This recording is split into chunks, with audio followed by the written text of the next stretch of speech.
स्थिति है। 3 घंटा आज अगर 6 घंटे का वादा किया था, लेकिन आज लाइट अगर मिलती है तो सिर्फ 1.5 या 2 घंटे, वो भी ट्रिपिंग के साथ लाइट मिलती है। आज किसान का अनाज जिस तरह से जहाँ डबल क्रॉप एरिया है, जहाँ पर किसान है वो अगर ट्यूबवेल या कुएं से खेती करता है तो उसको एक उम्मीद थी कि मैं अपनी एक फसल, कम से कम बरसात तो नहीं हुई लेकिन बरसात के अभाव में मैं उसको फसल को पानी देकर भी अपनी फसल को बचा लूँगा।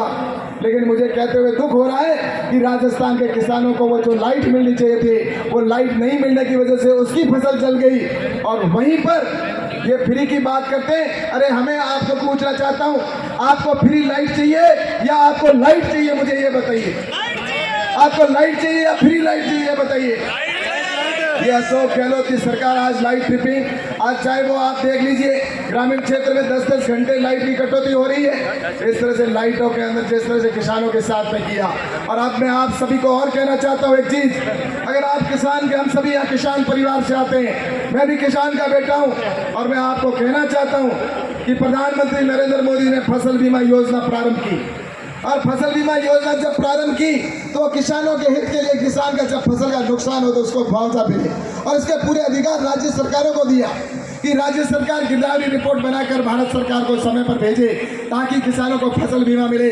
लेकिन मैं आपसे कहना चाहता हूँ कि राजस्थान के किसानों के साथ में एक तरफ तो राम तो रूठ गया, बरसात अगस्त में सबसे ज़्यादा किसान को आवश्यकता होती है कि किसान को फसल अगस्त के अंदर हो जाए, तो अगस्त अगर बरसात हो जाती है तो किसान की फसल पक जाती है।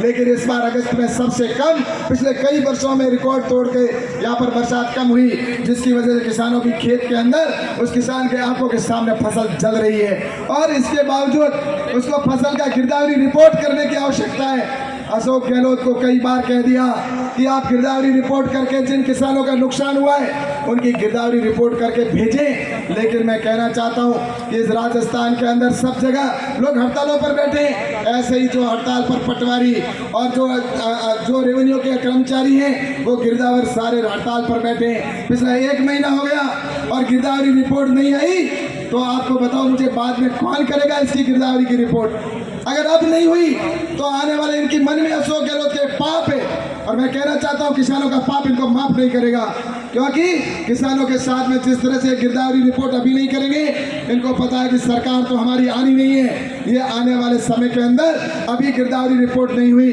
तो भविष्य के अंदर इनको मुआवजा की सारी फूल का ठीक रहा है वो भारतीय जनता पार्टी के अंदर के ऊपर हम डालने का काम करेंगे। इसलिए मैं आप सबसे कहना चाहता हूँ कि अशोक गहलोत ने किसानों के साथ में धोखा किया। अरे जिसने गौ माता को नहीं बख्शा उनसे कोई उम्मीद भी नहीं की जा सकती।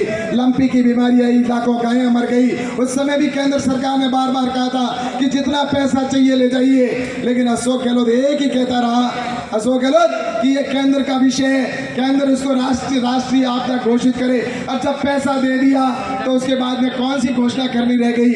लेकिन इन्होंने उस गायों को भी मरते हुए हम सब ने अपनी आंखों से देखा है। इसलिए गायों का पाप भी इनको कभी माफ नहीं करेगा।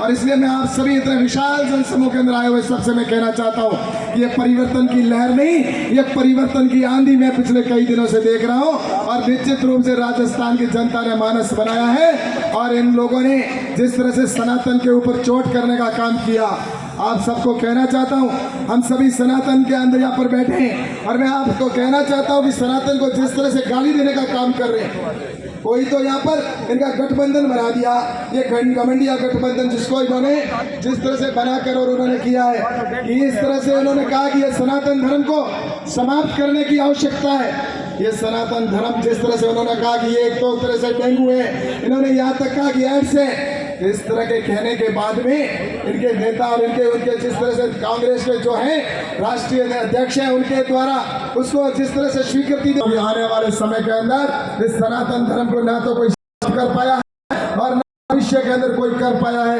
कई आए और कई चले गए, तुम्हारे जैसे दुनिया के अंदर ऐसे बहुत देखे, चाहे रोज चाहे आपने देखा होगा हूण आए, पठान आए, चाहे वह अंग्रेज आए, मुगल आए, वो भी सनातन को समाप्त नहीं कर पाए। क्या औकात है तुम सनातन धर्म को समाप्त कर सकते हो? इसलिए मैं आप सभी से कहना चाहता हूँ कि सनातन को गाली देने वालों इस चुनाव के अंदर हमें लक्ष्य करने की आवश्यकता है। ये स्पष्ट करें कि ये क्या कहना चाहते हैं। अशोक गहलोत भी इसके ऊपर स्पष्ट करें कि सनातन के ऊपर चोट करने वाले लोग क्या आप इसके ऊपर कुछ बोलना चाहते हैं? लेकिन मैं चाहता हूं कि आने वाले समय के अंदर हम सब से एक हुंकार भर के जाएं और इस यात्रा के अंदर जो आप सभी समर्थन करने के इसका स्वागत करने के लिए आए हैं, यहाँ से एक संकल्प की मुट्ठी भेजकर आप सभी को आशीर्वाद दें और सभी जोर से हुंकार भरें और इस यात्रा का समर्थन करें। आप सभी को जोरदार मुट्ठी भेजते हुए संकल्प की मुट्ठी को भेजकर दोनों हाथ ऊपर करें और बोले भारत माता की,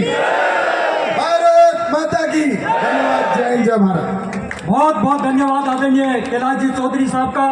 भारतीय जनता पार्टी का यहाँ प्रदेश नेतृत्व से, जिले नेतृत्व से और भारतीय जनता पार्टी रतन सभा के सभी नेता यहाँ आ रहे हैं। भारतीय जनता पार्टी के मेरे सामने मंच की ओर बैठे सभी भारतीय जनता पार्टी के कार्यकर्ता, रतनगढ़ विधानसभा से पधारे हुए सभी आमजन और सुधीजन, आपके बारे में दो पंक्तियां कहूंगा कि वसुधा का नेता कौन हुआ, वसुधा का नेता कौन हुआ, भूखंड विजेता कौन हुआ, अतुलित यश क्रेता कौन हुआ, नव धर्म प्रेरणा कौन हुआ, जिसने ना कभी आराम किया विघ्नों में न रहकर नाम किया, जिसने ना कभी आराम किया विघ्नों में रहकर नाम किया, जो लाक्षागृह में जलते हैं वही सूरमा बनकर निकलते हैं, वही सूरमा बनकर निकलते हैं। ऐसे हमारे सूरमा विधानसभा में हम सबकी आवाज बनकर उभरने वाले आदरणीय नेता प्रतिपक्ष राजेंद्र जी राठौड़ हमारे